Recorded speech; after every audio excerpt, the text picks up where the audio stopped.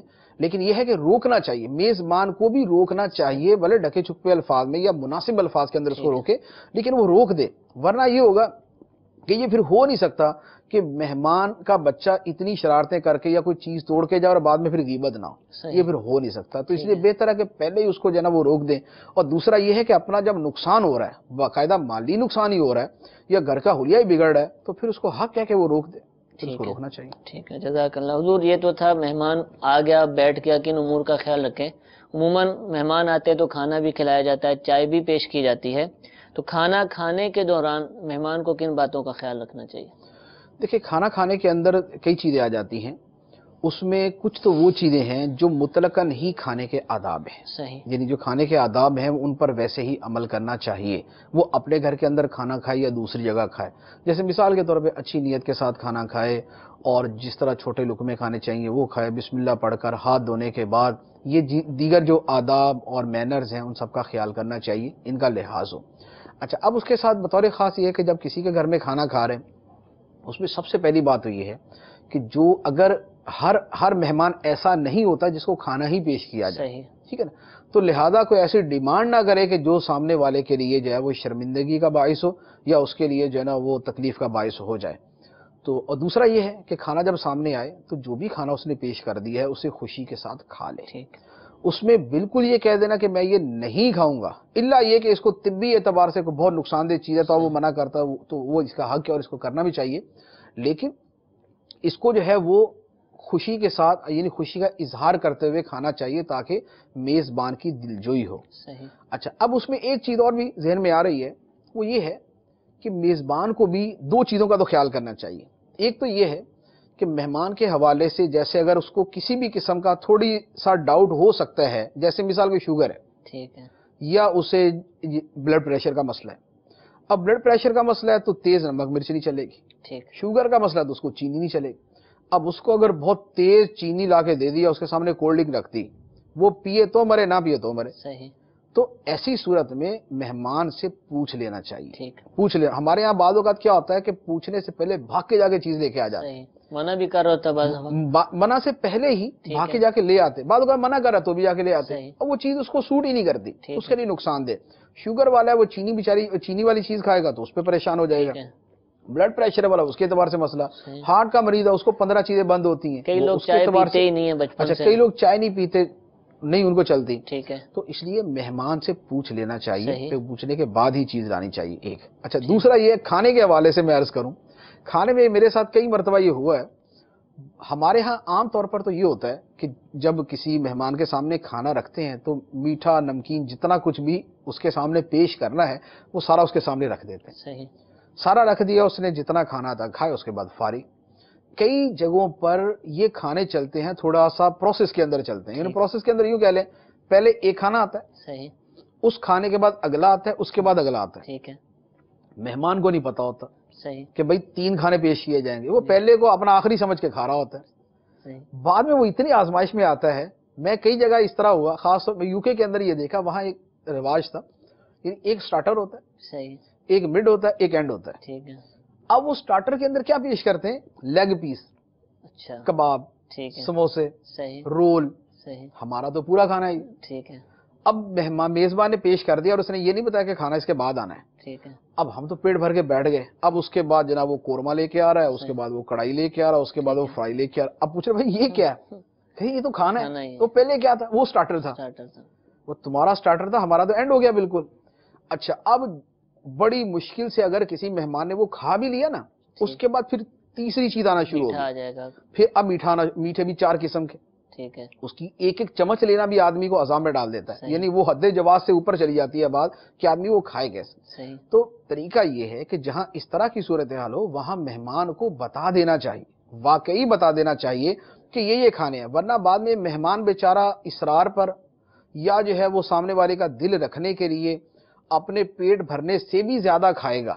صحیح، تو اول تو وہ خلاف سنت اتنا جو ہے نا وہ پیٹ بھرنے سے بھی زیادہ کھانا.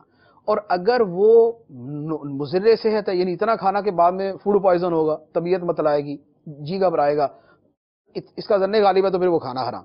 صحیح. تو یہ جو ہے نا، یہ بہت ساری جگہوں پہ ہے. اب یہ پاکستان کے اندر بھی میں نے ایک جگہ دیکھا، ابھی چند دن پہلے ایک جگہ گئے، انہوں نے بھی یہی کیا، کھانا پیش کیا تو ہم نے تو اسی سمجھ کے کھا لیا کہ ابھی کھانا آ گیا. وہ کہنے لگے یہ تو ابھی افتتاح تھا. صحیح. بعد میں جو کھانا لے کے آئے، میں نے کہا یہ آپ کا افتتاح، میرا اینڈ ہو جائے گا، یہ تو یہ نہیں کھا سکتا میں. تو اب وہ بیچاروں نے جتنی تیاری کی وہ ساری کی ساری رہ گئی. مہمان جو ہے وہ اپنے سے دشمنی لے کے تو میزبان کا دل نہیں خوش کرے گا. تو لہذا میزبان کو چاہیے کہ جب اس نے کوئی چیز پیش کرنی ہے تو اگر وہ 2-3 آئٹم ہیں تو وہ بتا دے. اچھا، اور اگر میزبان نہیں کرا تو مناسب جہاں لگے وہاں مہمان پوچھ لے. ٹھیک ہے. بعض اوقات تو نہ پوچھنا بہتر ہوتا ہے کہ سامنے والا شرمندہ ہو جاتا ہے کہ یار مجھے کچھ اور بھی کرنا چاہیے تھا، انہوں نے پوچھ لیا.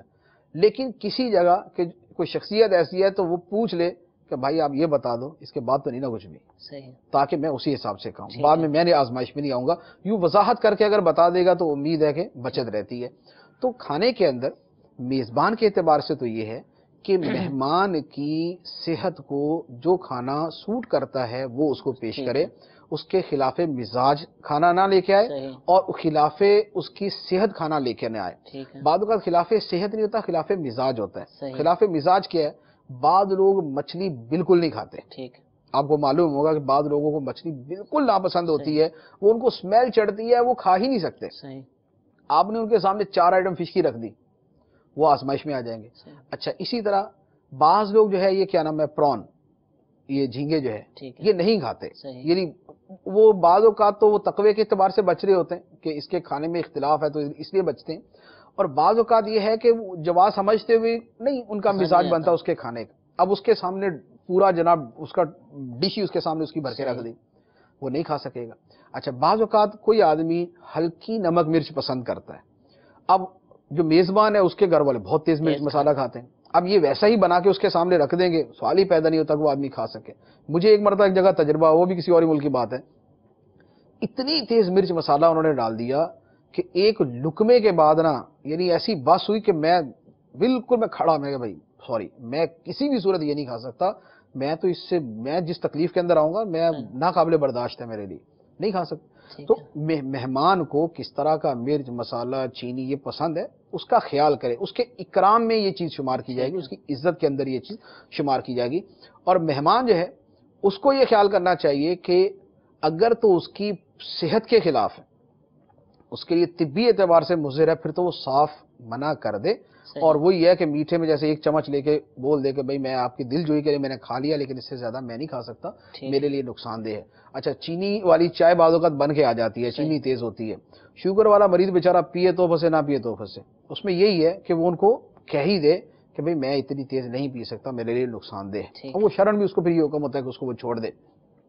لیکن جو روٹین کے اندر عام طور پہ پیش کیا جاتا ہے وہ سب کچھ چل رہا ہوتا ہے. یعنی یہ تو میں نے تھوڑا سے ایکسٹرا آرڈنری آپ کو باتیں عرض کر دی ہیں، لیکن روٹین میں یہی ہوتا ہے کہ گھر والے بناتے ہیں، مہمان کھاتا ہے، اس میں ایسا کوئی تاثر نہ دے کہ یار اس سے اچھا تو میں اپنے گھر پہ کھا لیتا ہوں. صحیح. یا یہ اچھا نہیں بنا ہوا، اچھا نہیں بنا ہوا کہنا تو اپنے گھر کے اندر بھی منع ہے، یعنی وہ خلاف سنت ہے. صحیح. نبی کریم صلی اللہ علیہ وآلہ وسلم کی سنت مبارکہ یہ تھی کہ آپ کے سامنے کھانا پیش کیا جاتا گھر میں، اگر پسند ہوتا تو تناول فرما لیتے، اگر پسند نہ آتا تو اب چھوڑ دیتے. صحیح.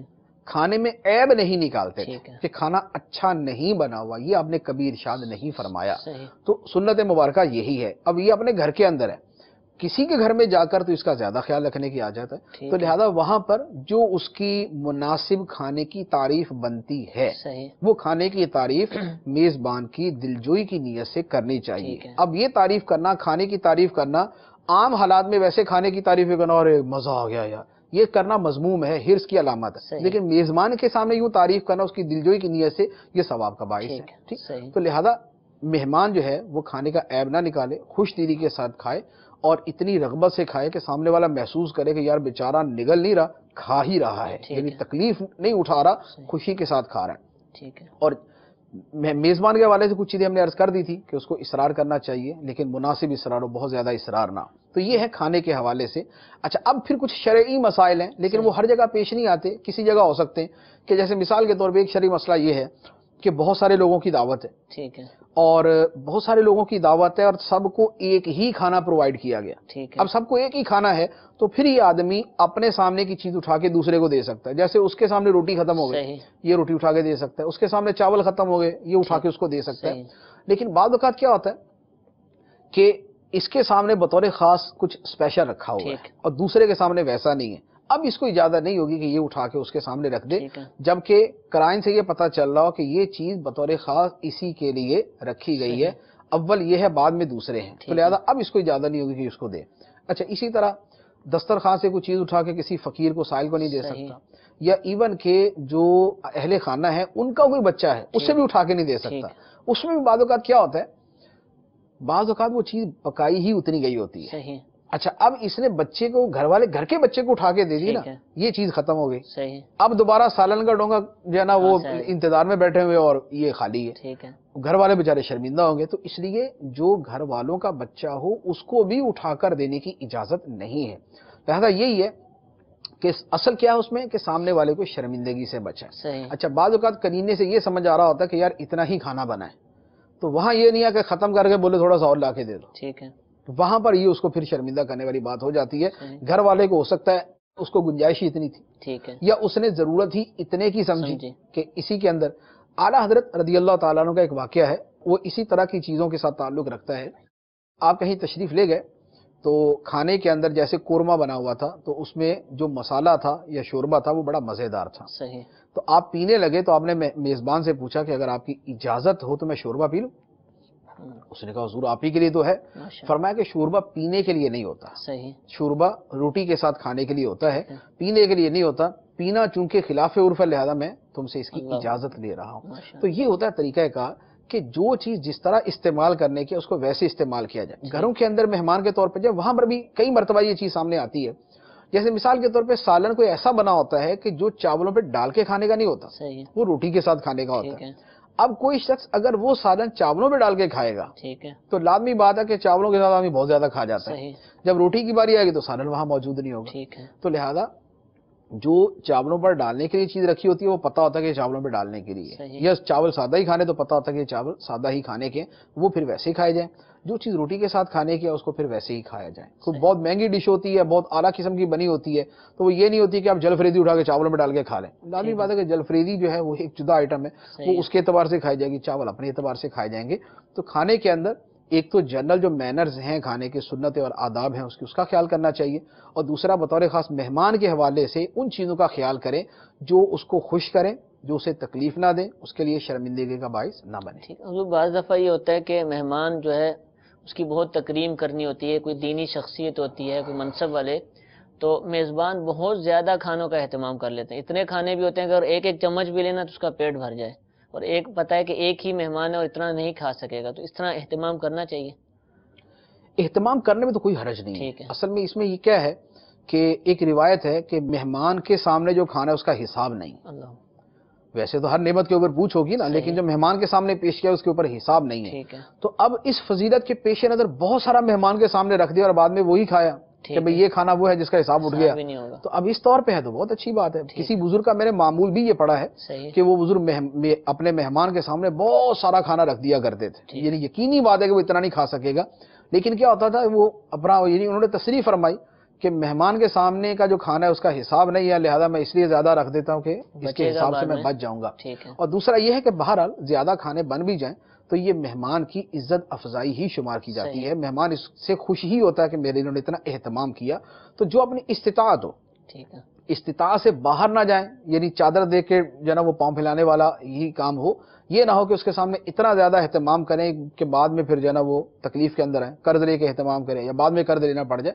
اتنا اہتمام نہ کریں, جتنی گنجائش ہے حتر وسع اتنا کرنا چاہیے. اور اس میں بھی وہی ہے جیسے پچھلے بھی سلسلے میں عرض کیا تھا کہ پہلے دن پرتکلف کھانا ہے, صحیح, دوسرے تیسرے دن گھر کا جو روٹین کا کھانا ہے وہ ہے. یہ ہے پوری مہمان نوازی. اس کے بعد جو کھلائیں گے وہ صدقے کے اندر شمار کیا جائے. ٹھیک ہے. جزاک اللہ. حضور یہ بعض دفعہ بیٹھے ہیں, گفتگو چل رہی ہے, گفتگو شروع نہیں ہو پا رہی ہے, شروع ہو ہی گئی, تو اب مہمان جو ہے وہ بعض اوقات گھر کی جو چیزیں ہیں ان پر تبصرہ شروع کر دیتا ہے, اس پہ گفتگو کرتا ہے, بعض دفعہ ناگوار بھی گزرتی ہے, اچھی بھی لگتی ہے. تو یہ اس طرح چیزوں کے اوپر تبصرہ کرنا مہمان کا, میزبان کی, یہ کیسا؟ دیکھیں مسئلہ یہ ہے، اس کی ایک بنیاد ہے. بنیاد تو یہ ہے کہ ہمارے اکثر و بیشتر لوگوں کو، مہمان کے حوالے سے بات نہیں کرنا، جنرلی ہی گفتگو کر رہا ہوں، کہ ہمارے لوگوں کو گفتگو کرنا نہیں آتی، یعنی شریعت کے مطابق گفتگو کرنا نہیں آتی. شریعت کا ایک اپنا دائرہ ہے، ایک اس کا انداز ہے، اور اس کو نہ کوئی سیکھتا ہے بطور خاص. یعنی ہمارے یہاں کو بہت سیکھ بھی لے گا نا، تو وہ کیا سیکھے گا؟ غیبت نہیں کرنی، صحیح، جھوٹ نہیں بولنا. ٹھیک ہے. لیکن گفتگو صرف اسی پر مشتمل نہیں ہوتی کہ آپ غیبت نکال دیں، جھوٹ نکال دیں تو بقیہ آپ کی گفتگو بڑی صاف ستھری ہو جائے گی، بڑی اچھی ہو جائے گی. گفتگو کرنے کا پورا ایک اس کا یوں کہہ لیں کہ اس کا تعلق جو نا وہ عقل کے ساتھ ہے. بعض لوگوں سے گفتگو کرتے ہیں، بڑے ہم خوش ہوتے ہیں کہ یار ماشاءاللہ یار کتنی اچھی گفتگو کرتا ہے، بات کرنے کا ڈھنگ ہے، تمیز ہے، یہ پتہ ہے کہ کس موضوع پہ بات کرنی ہے، کیا بات کرنی ہے. اچھا جس موضوع پہ معلومات ہے اسی پہ بات کرتا ہے، ادھر ادھر کی جو ہے نا وہ اڑانا شروع نہیں کر دیتا. اور بہت سارے لوگ ہوتے ہیں جن سے بات کرنے کے بعد یہی ہوتا ہے کہ یار یہ نہ ہی بولتا تو اچھا تھا، جب اس کو اس چیز کا عطا پتہ ہی نہیں ہے، یا اس کو یہ تعریف کرتا ہے تو اس کو تعریف کرنا بھی نہیں آتی. ٹھیک. اچھا مذمت کرے گا پھر تو چلو حد ہی توڑے گا، تعریف کرتا ہے تو تعریف کرنا بھی نہیں آتی. مسئلہ یہ ہے کہ ہمارے ہاں اکثر و بیشتر لوگ اپنی گفتگو پہ توجہ نہیں دیتے. شرعاً گفتگو کیسی ہونی چاہیے، اخلاقاً گفتگو کیسی ہونی چاہیے، اور عرف اور رواج کے اعتبار سے گفتگو کیسی ہونی چاہیے، عقل و نقل کی روشنی میں گفتگو کیسے ہو، یہ بہت کم لوگ سیکھتے ہیں. اب یہ ہے کہ کسی کے ہاں مہمان کے طور پہ گئے، وہاں کیا ہے، ہماری گفتگو کا ایک میجر فیکٹر وہ تو غیبت ہے. بہت بڑا جو چیز ہے نا، یعنی میزبان اگر کو خوف خدا والا ہے نا، وہ بیچارہ جو اندر ہی اندر جو نا کلبلا رہا ہوتا ہے کہ یار یہ کسی طرح سے غیبت بند کر دے، لیکن مہمان نان سٹاپ جو ہے نا وہ چل رہا ہوتا ہے، اس کو کسی طرح روکا ہی نہیں جا سکتا. اتنی زیادہ آزمائش ہو جاتی ہے. یعنی اس وجہ سے تو بعض اوقات یہ ہوتا ہے یار مہمان نہ ہی آئے تو اچھا، کیونکہ وہ غیبت سے رکے گا نہیں. اس کا موضوع آپ ہزار تبدیل کرنے کی کوشش کریں، وہ کہے گا نہیں پہلے یہ سنو میری، پہلے اس کو میں مکمل کر لوں، اس کے بعد دوسرا، اور وہ غیبت ہوگی. آپ دوسری بات کر رہے ہیں کہ وہ آپ سے پھر غیبت کے موضوع پہ آ جائے گا. اتنا بڑا یہ فالٹ ہے کہ الامان والحفیظ، یعنی بہت زیادہ آزمائش ہو جاتی ہے کہ غیبت سے جو ہے نا وہ بچا جائے. اچھا اب دوسرا یہ ہے کہ کسی سے نارملی گفتگو کی ہے، کسی کے گھر گئے یا دفتر گئے، اس میں چند چیزوں کا خیال کرنا بڑا ضروری ہے. نمبر ایک تو یہ ہے کہ مفت کے مشوروں سے نوازنے سے بچنا چاہیے. ہم اس سامنے والے کو اس کے گھر کی پوری نئی تعمیر کا نقشہ بنا کے دے دیتے ہیں، اس کے ڈرائنگ روم کی پوری سیٹنگ اس کو بتا دیتے ہیں، صوفہ اٹھا کے اس کا ادھر سے ادھر پہنچا دیتے ہیں، الماری اس کی دوسری طرف لگا دیتے ہیں، دروازہ اس کا ادھر سے توڑوا کے ادھر لگوا دیتے ہیں، گھر کے باہر ڈیکوریشن یوں کرنی ہے، گھر کی چیزیں یوں سنبھالنی ہے. وہ بیچارہ ہینڈ ٹو ماؤتھ چل رہا ہوتا ہے، وہ اس کے گھر کے خرچے پورے نہیں ہو رہے ہوتے اور یہ اس کو پورا ایک محل تعمیر کر کے دے دیتے. تو بلا وجہ اس طرح کے مشورے نہیں دینے چاہیے. اچھا نئی تعمیر ہوئی ہے تو نئی تعمیر کے اندر عیب نہیں نکالنے چاہیے. آدمی کو اپنے گھر کے ساتھ اس نے بیچارے نے جیسے بنائے وہ اس کو پتا ہوتا ہے کہ میں نے اگر یہ چیز چھوڑی ہے تو کیوں چھوڑی ہے، یہ میں نے رکھی ہے تو نہیں رکھی ہے. اس کو جو ہے نا چھوٹی چھوٹی چیزوں سے لے کر بڑی چیزوں، یعنی سیمنٹ اس نے اس کمپنی کا استعمال، یار یہ کمپنی ہے کوئی، یہ تو ہے ہی گھٹیا، تم اس کمپنی کا سیمنٹ استعمال کر لیں. اینٹیں کہاں سے؟ فلاں سے، ارے یہ وہ اینٹیں بناتا ہے، وہ تو روڑے بناتا ہے، اینٹیں فلاں جگہ کی استعمال کر لی. تعمیرات ہیں تو اس کے اعتبار سے کلام ہے. اچھا گھر کی سیٹنگ ہے اس کے اعتبار سے کلام ہے. یعنی تنقید کی بجائے تعریف مناسب جائز تعریف کی حد تک رہنا چاہیے اور بہت زیادہ ان چیزوں پہ تبصرہ نہیں کرنا چاہیے. اچھا اس کے علاوہ بعض اوقات کیا ہوتا ہے کہ کسی کے شہر یا قوم کے حوالے سے بڑی نامناسب گفتگو کی جاتی ہے. لوگوں کو اپنے شہر سے اور اپنی قوم سے بڑی جذباتی وابستگی ہوتی ہے. اب اگر کسی کی قوم کے خلاف کچھ بول دیا، مثال کے طور پہ پتہ ہے کہ اس کی یہ قوم ہے، یہ نہیں بھی پتہ تو ہو سکتا ہے کہ اس کی وہی قوم ہو. یار یہ قوم ارے اتنی کنجوس ہے کہ میں تمہیں بتا نہیں سکتا، وہ سامنے والا اسی قوم سے تعلق رکھتا ہے، یا اسی کو بول دیا یار یہ تمہاری قوم نا کنجوس بہت ہے. وہ بیچارہ اگرچہ وہ مسکرا کے آپ کو کچھ نہیں بولے گا، لیکن وہ اپنے اندر یہی بول رہا ہوگا کہ پھر بھائی میرے پاس آئے کیا لینے ہو، جاؤ چلے جاؤ میرے پاس سے. تو کسی کی قوم کا مذاق نہ اڑایا جائے. اچھا اسی طرح کسی کے گلی محلے یا علاقے کا مذاق نہ اڑایا جائے. لوگوں کو اپنے شہر کے ساتھ بڑی وابستگی ہوتی ہے. وہ ہو سکتا ہے کہ خود اپنے شہر کا بھلے جو مرضی وہ برائیاں بیان کرتا پھرے، لیکن وہ یہ اجازت نہیں دے گا کہ دوسرا جو ہے وہ اس کے جب وہ شہر کی اور اس کے علاقے کی اس کے قوم کی برائی بیان کرے. ہم بعض اوقات کیا ہوتا ہے ایک شخص اپنے ملک کے اتنا خلاف بولتا ہے، لیکن دوسرے ملک کا آدمی اس کے ملک کے خلاف بولے گا نا، اس کو ہوگا بھائی جو میرے ملک کے خلاف نہیں بولنا بالکل، حالانکہ وہ دن رات اس کے خلاف تقریریں کر رہا ہوتا ہے. تو ملک، قوم، وطن، شہر، علاقہ، برادری، قوم، ان چیزوں کے ساتھ آدمی کی جذباتی وابستگی ہوتی ہے. تو ان پر تبصرہ کرتے ہوئے جو ہے وہ احتیاط کرنی چاہیے. ایسا جملہ نہ بولا جائے, ایسی گفتگو نہ بولی جائے جو سامنے والے کو ہرٹ کرے, سامنے والے کو تکلیف دے. تو گفتگو کے اندر مین جو ہے وہ ان چیزوں کا خیال کرنا چاہیے. بقیہ وہی ہے کہ گفتگو موضوع پر ہونی چاہیے, کوئی اچھا موضوع ہونا چاہیے. محض موسم, محض سیاست, محض فضولیات, صحیح. ان پر گفتگو کرنا جو ہے نا وہ سوائے وقت کے ضیاع کے اور کچھ بھی نہیں ہے. اور ہمارے جو آج کل کی گفتگو کے مین ٹاپک ہیں وہ اکثر و بیشتر یہی ہوتے ہیں, یا سیاست پہ گفتگو ہے, یا موسم پہ گفتگو ہے, یا یہ ہے. اچھا بعض اوقات کیا ہوتا ہے, ایک آدمی ایک چیز سے بچنا چاہ رہا ہوتا ہے, سامنے والا چھوڑتا ہی نہیں اس چیز کو. جیسے بزرگان دین نے یہ فرمایا ہے کہ وہ چیزیں کہ جس کا سبب, وہ چیزیں جن کا سبب انسان نہیں بنتا, صحیح. ان چیزوں کی برائی بیان کرنے سے بچنا چاہیے. ٹھیک ہے. جیسے مثال کے طور پہ بیماری ہے. صحیح. بیماری کو یہ نہیں ہوتا کہ کوئی آدمی کسی کو بیمار کرتا ہے, بیماری اللہ تعالیٰ کی طرف سے. اچھا موسم بہت ٹھنڈا ہو گیا, بہت گرم ہو گیا. ٹھنڈ اور گرمی جو ہے یہ اللہ تعالیٰ کی طرف سے. کوئی آدمی موسم ٹھنڈا نہیں کر رہا, کوئی آدمی گرم نہیں کر رہا. اب یہاں پر بزرگان دین نے یہ فرمایا ہے کہ گرمی کا یوں شکوہ کرنا, سردی کا یوں شکوہ کرنا, یار موسم بڑا خراب, گرمی نے برا حال کر دیا ہے, کوئی حال ہے یار, بیماری کے اوپر اس طرح کے جملے بولنا, بزرگان دین اس کو یہ کہتے ہیں کہ گویا یہ اللہ تعالیٰ سے ایک قسم کی شکایت ہے. صحیح. اس سے بچنا چاہیے. اب کسی کا یہ ذہن ہے کہ یار ان چیزوں پہ میں تبصرہ نہ کروں, لیکن آنے والا پہلا جملہ یہ بولتا ہے, یار گرمی نے مروا دیا آج تمہیں, آج تو سردی بے تحاشا ہو رہی ہے. اب وہ سامنے والا ہاں کرے یا نہ کرے, کیا کرے؟ وہ کہے گا نہیں تو بھائی موسم تو ایسا ہے, وہ کرے ہاں, تو یہ بھی شکوے کے اندر شامل ہے. تو اب اس طرح کی وہ گفتگو سے بچنا چاہ رہا ہے, لیکن مہمان اس کو کسی صورت جنا کہہ رہا کہ نہیں سوال ہی پیدا نہیں تو میں تمہیں بچنے دوں, گفتگو یہ کروں گا. تو گفتگو کرنا جو ہے نا بذات خود سیکھنا چاہیے, اور اس کا طریقہ یہی ہوگا کہ اگر دینی کتابوں کا مطالعہ کریں اور گفتگو کے جو زبان کی آفات ہیں, یعنی مین آپ یہ لے لیں, امام غزالی رحمۃ اللہ علیہ نے احیاء العلوم کے اندر زبان کی آفات کا بیان کیا ہے, جو احیاء العلوم کی 3ری جلد کے اندر زبان کی آفات. زبان کی آفات میں تقریباً 21-22 کے قریب جو ہے نا وہ چیزیں گنوائی ہیں. اگر ان سب چیزوں کا آدمی مطالعہ کر کے ذہن نشین کر کے اپنے اوپر غور کرے تو ہو سکتا ہے کہ شروع کے اندر تو اس کا بولنا ہی بند ہو جائے. ٹھیک, کہ میں اس کے بغیر تو میں بول ہی نہیں سکتا. کئی لوگ دیکھیں, لیکن جب کوشش کریں گے, ہاں لیکن یہ ہے کہ کبھی بولنا بھی چاہیے بعد میں, یہ نہیں کہ چپ ہو گئے ساری زندگی چپ ہی رہنا. ہاں چپ رہنا تو اچھی بات ہے, لیکن موقع محل پہ بہرحال بولنا چاہیے. موقع محل پہ بھی جو نہ بولے بہرحال وہ غلط ہوتا ہے. تو اب یہ ہے کہ ایک آدمی اپنی زبان کی حفاظت کے لیے, یعنی جسے ہماری اصطلاح کے اندر زبان کا قفل مدینہ کہا جاتا ہے, اس پر جو ہے وہ یوں توجہ دے کہ زبان کی جتنی آفات ہیں ان تمام سے بچے. ان تمام سے بچتے ہوئے اپنی گفتگو جو ہے نا وہ درست کرنے کی کوشش کرے. کوشش کرے گا نا تو امید ہے کہ 12 مہینے کے اندر تو گفتگو کرنا آدمی سیکھ ہی لے گا. اب وہ خواہ مہمان بنے یا میزبان بنے, یا وہ جنرلی گفتگو کرے, یا وہ اپنے گھر کے اندر گفتگو کرے. جزاک اللہ. حضور یہ تو تھا کہ مہمان آتے ہیں اور عموماً چلے جاتے ہیں. بعض اوقات یہ ہوتا ہے کہ دور سفر کر کے گئے تو مہمان کو چند دن رکنا بھی پڑتا ہے. تو اب جب رکا کسی کے گھر میں, اپنے رشتہ دار بھی ہو سکتے ہیں اور غیر بھی ہو سکتے ہیں, تو ایسی صورت میں کن باتوں کا خیال رکھنا چاہیے؟ دیکھیں اس میں بہت بڑی جو چیز ہوتی ہے نا وہ سب سے بنیادی چیز تو ہے تکلیف سے بچانا. حدیث میں مبارک ہے کہ مہمان جو ہے وہ میزبان کے ہاں اتنا نہ ٹھہرے کہ اسے تکلیف میں ڈال دے. اچھا اب وہ کیا صورت ہوئی؟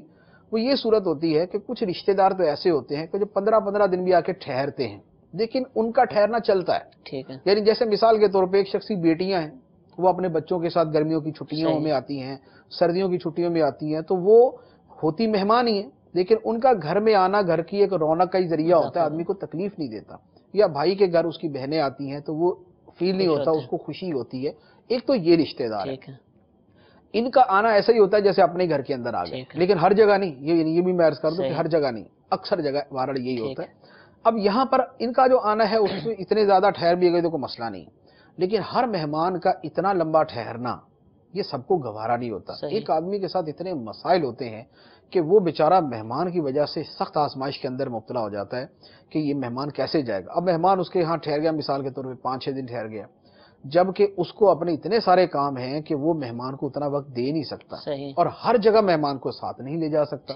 تو اب اس کی وجہ سے پھر آزمائش ہو جاتی ہے. تو مہمان اتنی دیر نہ ٹھہرے کہ میزبان اس کی وجہ سے تکلیف کا شکار ہو جائے, پھر وہ گناہ میں پڑے. گناہ میں پڑے سے مراد یہ ہے کہ پھر وہ غیبت کے اندر پڑے گا, یا وہ مہمان کو بھگانے کی ترکیبیں سوچنا شروع کر دے گا, پھر اس طرح کے کام کرے گا.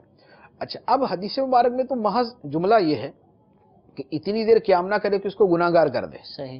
اور اس سے مراد علماء کرام نے یہ بیان کی کہ اتنے دن ٹھہرے کہ جس کی وجہ سے وہ پھر اس کے بارے میں الفاظ جو ہے نا وہ اپنے تبدیل کر لیں. لیکن اس سے اصول یہ سمجھ آتا ہے کہ مہمان کوئی بھی ایسا کام نہ کرے کہ جس سے گھر والے یا تکلیف میں پڑیں یا گناہ میں پڑیں. صحیح. تو اب اس میں بعض اوقات یہ بھی ہوگا کہ ایک دن کا ٹھہرنا بھی اس آزمائش میں ڈال سکتا ہے. ٹھیک. اب اس کی مثال جیسے کسی آدمی کا گھر اتنا چھوٹا ہے کہ اس کے گھر میں 4 مہمان آ جائیں گے تو وہ بیچارہ بالکل ہی جاتا رہے گا. یعنی میں ایک واقعہ مجھے جو ہے معلوم ہے، مجھے کسی نے سنایا تھا اور اس نے مجھے یہ سنا کر یہی کہا تھا کہ مجھے وہاں سے نصیحت ہوئی کہ ایسا نہیں کرنا چاہیے. کہنے کہ ہم کسی جگہ گئے، 2 افراد تھے اور کوئی رشتہ داری نہیں تھی، ایسے ہی چلے گئے کہ بار ہمارا جان پہچان کا ہے، اور اس کو جا کے کہا کہ بھئی یار رات ہوگی زیادہ تو ہم تمہارے یہاں ٹھہر جاتے ہیں، صبح صبح ہم نکل جائیں گے. کہنے لگا اس نے کچھ نہیں کہا، اس نے کہا ٹھیک ہے، جو بڑی خوشی کی بات آپ ٹھہر جائیں. ٹھیک. ہمیں ٹھہرا لی. کہہ رہا صبح کے وقت جب ہم ان کے گھر سے نکلے تو اور جس کمرے میں ٹھہرایا وہاں سے نکلے اور باہر دروازہ. صحیح. تو ہم نے اس سے پوچھا کہ تمہارا گھر جو ہے وہ کتنے کمرے؟ اس نے کہا ایک ہی کمرہ. اس نے کہا ایک ہی کمرہ ہے. تو اس نے کہا کہ تمہاری والدہ اور تمہاری زوجہ وہ رات کہاں رہی؟ تو اس نے کہا کچن میں. اللہ. اور کچن چھوٹا سا، وہ بیچاری ساری رات گٹری بن کے وہاں پر جو ہے نا وہ پڑی رہی سردیوں کے موسم کے اندر، اور انہوں نے وہاں پر وہ رات گزاری. تو اب کسی کے گھر چلے گئے اور آپ جو ہے مہمان تو جو ہے وہ ٹھاٹھ کے ساتھ بیٹھا ہوا ہے، گھر والوں کے بیوی بچوں کا کیا حال ہے، گھر والوں کا کیا حال ہے، وہ بیچارے ان کو جو ہے وہ پوچھنے پہ پتہ چلے گا. تو لہذا کسی کے گھر میں اگر زیادہ دن ٹھہرنا ہے تو سب سے پہلے یہ چیز دیکھ لے کہ اس کے یہاں گنجائش ہے یا نہیں. صحیح. گنجائش کے بعد پھر یہ ہے کہ پھر جا کے ڈیمانڈ کی لسٹ نہ پکڑا دیں کہ مجھے سونے کے لیے گدا ایسا چاہیے اور رضائی ایسی چاہیے اور بلینکٹ ایسا چاہیے اور جناب مجھے اس طرح کی ہوادار کمرہ ہونا چاہیے، اس طرح نہ. پھر وہ جہاں آرام کے لیے کہے وہیں پر آدمی آرام کر لے. لیکن خلاصہ کلام اگر سمجھیں گے تو بات وہیں پر آ جائے گی کہ وہ کام نہ کرے کہ جس کی وجہ سے اہل خانہ کسی تکلیف کے اندر آئیں.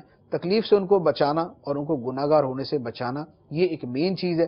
اچھا، پھر یہ کہ چند دن رہے تو چند دن کے بعد چند دن میں یہ یاد رکھے کہ گھر والے جو بھی اس کو کھانے کو پیش کر دیں اس کے اوپر پھر شکوہ شکایت نہ کرے، نہ اپنے گھر آ کے بولے کہ جناب میں ان کے گیا تھا تو انہوں نے اس طرح کا کھانا کھلایا، ایسا کھانا کھلایا.